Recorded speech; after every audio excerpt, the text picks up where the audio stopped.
Morning students, आइए 11th class हम जो है आगे बढ़ते हैं कि भारत के अंदर जो है सामाजिक न्याय प्रदान करने के लिए क्या कुछ किया गया है। जैसे कि मैंने आपको पहले ही बता दिया था कि सामाजिक न्याय बेसिकली क्या होता है। सामाजिक न्याय के अंदर जो है समाज के सभी सदस्यों को समान समझा जाता है और उन्हें सभी वो अधिकार और सुविधाएं दी जाती है बेटा, जिनसे वो अपना अधिक से अधिक विकास कर सकें। अपनी जो है नॉर्मल जो उनकी मूलभूत आवश्यकताएं, जो बेसिक रिक्वायरमेंट्स हैं, केवल उन्हें ही नहीं बल्कि वो अपने जीवन उपयोगी जो आवश्यकताएं हैं उनकी भी पूर्ति कर सकें। और इसके लिए जो है सबसे इम्पोर्टेंट जो रोल अदा करता है वो होता है राज्य, समझ गए, या फिर गवर्नमेंट, जिसको आप नॉर्मल भाषा में समझ सकते हैं कि राज्य के द्वारा इस तरीके के प्रावधान किए जाने चाहिए जिससे कि सामाजिक न्याय की प्राप्ति हो सके। ठीक है, तो अब जो है हम आज आपको यही बताएंगे कि ऐसे कौन कौन से प्रावधान हैं जो भारतीय संविधान में सामाजिक न्याय की स्थापना हेतु किए गए हैं। तो देखो, सबसे पहले है मौलिक अधिकारों द्वारा सामाजिक न्याय की स्थापना, जो सबसे इम्पोर्टेंट हमारा है, provision of social justice bye fundamental rights. Okay, तो फंडामेंटल राइट्स के थ्रू जो है यहाँ पर किस तरीके से किया गया है, जो हमारे फंडामेंटल राइट्स हैं बेटा वो आर्टिकल 14 से स्टार्ट हो जाते हैं। तो वहां से जो है क्या है, सबसे पहला तो देखो भारत को क्या किया गया है, भारत को एक धर्मनिरपेक्ष राज्य घोषित किया गया है। सबसे पहली बात तो ये है, धर्मनिरपेक्ष का मतलब जो है कि किसी भी व्यक्ति को जो है किसी धार्मिक रूप से कोई धर्म मानने के लिए उसको जो है सरकार की तरफ से कोई जबरदस्ती नहीं है। वो धर्मनिरपेक्ष का मतलब ये होता है कि जिसको जो मन चाहे वो उसी धर्म को फॉलो कर सकता है, ठीक है, उसको प्रैक्टिस में ला सकता है। ठीक है, इसके बाद देखो दूसरा आर्टिकल 14 to 15 क्या कहता है कि सामाजिक समानता का, ये नागरिकों को समानता का अधिकार प्रदान करता है।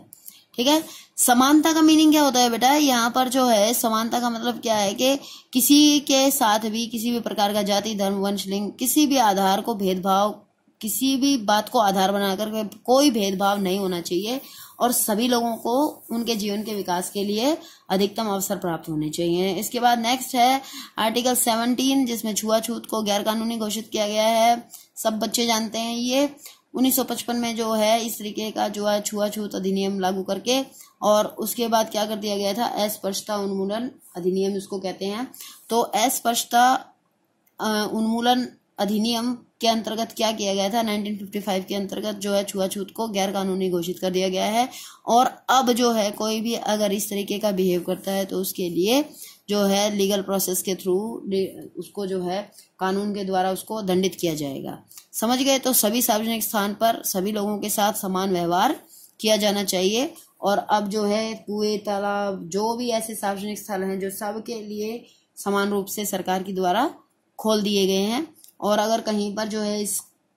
नियम के विरुद्ध कार्य किया जा रहा है तो सरकार उसके खिलाफ एक्शन ले सकती है। ओके, इसके बाद देखो फोर्थ पॉइंट क्या है, पिछड़े वर्गों के उत्थान, स्त्रियों, बच्चों और श्रमिकों की स्वास्थ्य रक्षा तथा उन्हें शोषण से बचाने के लिए विशेष सुविधाएं प्रदान की गई हैं। आप सब जानते हैं कि हमारे यहाँ पर क्या रखा गया है, हमारे यहाँ पर जो है विशेष रूप से जो है आरक्षण की सुविधा भी रखी गई है ताकि जो है महिलाओं के लिए, एसटीज जो भी हमारे यहाँ पे scheduled tribes and scheduled caste जो भी हैं उन सबको आगे लाने के लिए जो है भारत सरकार ने लीगल तौर पर जो है उनके लिए स्थान आरक्षित किए हुए हैं सभी सरकारी नौकरियों में, यहाँ तक कि लोकसभा और राज्यसभा के अंदर भी उनके लिए बेटा स्थान आरक्षित है। उसके बाद आर्टिकल 19 में क्या कहा गया है, आर्टिकल 19 में बहुत सारी प्रकार की स्वतंत्रताएं दी गई हैं, और उन स्वतंत्रताओं, कैसी कैसी स्वतंत्रताएं हैं आप सब जानते हैं। उन स्वतंत्रताओं को आप कई बार पढ़ चुके हैं, जैसे भाषण की स्वतंत्रता, घूमने फिरने की स्वतंत्रता, रोजगार की स्वतंत्रता। ठीक है, बहुत सारे इस प्रकार की स्वतंत्रताएं होती हैं जिन स्वतंत्रताओं के आधार पर जो है व्यक्ति अपना अधिकतम विकास कर सकता है, समाज में आगे बढ़ सकता है। तो आर्टिकल 23 के अनुसार क्या कहा गया है, 6 पॉइंट आर्टिकल 23 क्या कहता है कि मनुष्यों का व्यापार, बेगार, ये सब नहीं होना चाहिए। शोषण के विरुद्ध अधिकार हम जिसको कहते हैं कि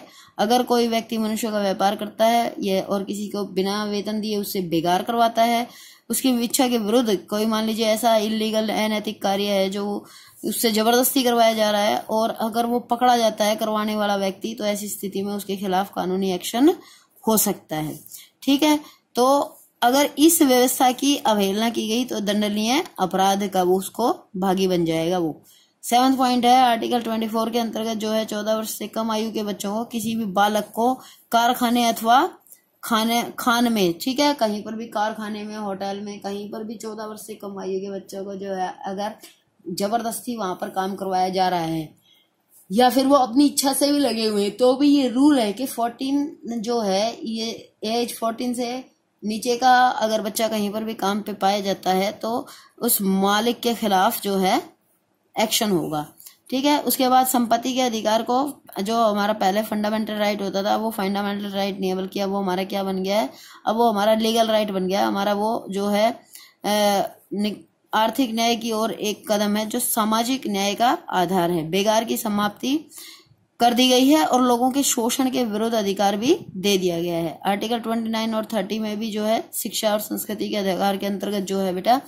बहुत, जैसे मैंने आपको बताया था कि अल्पसंख्यकों वगैरह को जो है उनके लिए पूरी छूट है कि वो अपने विद्यालयों में उस तरीके का जो है अपना प्रचार प्रसार कर सकते हैं। सेकंड देखो, ये तो हो गया फंडामेंटल राइट्स के अकॉर्डिंग जो है क्या क्या फायदा है। उसके बाद फंडामेंटल के अतिरिक्त जो है हमारे पास नीति निर्देशक भी है, हमारे डायरेक्टिव प्रिंसिपल्स भी हैं जो किस तरीके से जो है उनमें भी ये बात कही गई है कि समाज के अंदर सामाजिक न्याय की स्थापना करने का राज्य पूरी तरह से प्रयास करता है, ठीक है। देखो सबसे पहले आर्टिकल 38 क्या कहता है कि राज्य ऐसी सामाजिक व्यवस्था का निर्माण करेगा जिसमें सभी नागरिकों की राष्ट्रीय जीवन के प्रत्येक क्षेत्र में सामाजिक, आर्थिक और राजनीतिक न्याय प्राप्त हो, कि ये जो है राज्य का कर्तव्य है। समझ गए? आर्टिकल 38 क्या कहता है कि राज्य का ये कर्तव्य है। बेसिकली बेटा डायरेक्टिव प्रिंसिपल्स हैं क्या, ये जो हमारे नीति निर्देशक सिद्धांत हैं वो एक तरीके से राज्यों को दिए गए निर्देश हैं, जिससे कि जो है राज्यों को यानी कि सरकार जो है कानून द्वारा सरकार को जो है दिए गए निर्देश है, जिनके के द्वारा जो है कोई भी राज्य सरकार हो चाहे केंद्र सरकार हो, वो अपने शासन व्यवस्था को और बेहतर बनाने के लिए अगर ये सब काम करते हैं तो और भी अच्छी शासन व्यवस्था का निर्माण कर सकते हैं। तो आर्टिकल 38 जो है उसका ही एक पार्ट है, उसमें क्या कहा गया है कि ऐसी राज्य जो है ऐसी सामाजिक व्यवस्था का निर्माण करेगा जिसमें सभी नागरिकों को राष्ट्रीय भावना के राष्ट्रीय जीवन के प्रत्येक क्षेत्र में सामाजिक, आर्थिक और जो है राजनीतिक न्याय प्राप्त हो सके, ठीक है। उसके बाद जो है राज्य अपने नीति का संकलन इस प्रकार करेगा कि सभी स्त्रियों, यानी राज्य ही ध्यान रखेगा बेटा कि जिसको हम सामाजिक सुरक्षा का अधिकार कहते हैं, कि राज्य जो है सभी को सामाजिक सुरक्षा प्रदान करेगा, चाहे वो देश की श्रमिक हैं, स्त्रियां हैं, कोई भी है, ठीक है। आर्टिकल 42 के अंतर्गत क्या कहता है, आर्टिकल 42 के अंतर्गत भी जो है न्यायपूर्ण तथा मानवीय दशाओं को प्रस्तुत और प्रसूति सहायता की व्यवस्था करेगा। प्रसूति मतलब जो डिलीवरी वगैरह होती है महिलाओं की, उसके लिए भी जो है राज्य सरकार की, केंद्र सरकार की तरफ से जो है फैसिलिटीज दी गई हैं। गवर्नमेंट हॉस्पिटल में ये फ्री ऑफ कॉस्ट होता है। इसके अलावा जो वर्किंग महिलाएं हैं उनको भी क्या किया जाता है, वर्किंग महिलाओं को भी जो है इस दौरान छुट्टियां दी जाती हैं और ये ध्यान में रखा जाता है कि उनके साथ जो है अच्छा न्यायपूर्ण व्यवहार जो है लोग करें। उसके बाद 43 के अंतर्गत मजदूरों के लिए जीवन उपयोगी वेतन प्राप्त करने का राज्य जो है प्रयत्न करेगा कि जो मजदूर हैं वो अपनी योग्यता के अनुसार जैसा वो कार्य कर रहे हैं वो उसके अनुसार जो है उनको वेतन भी मिले अकॉर्डिंग टू द आर्टिकल 43। उसके बाद 46 में क्या कहा गया है, 46 में ये कहा गया कि राज्य समाज के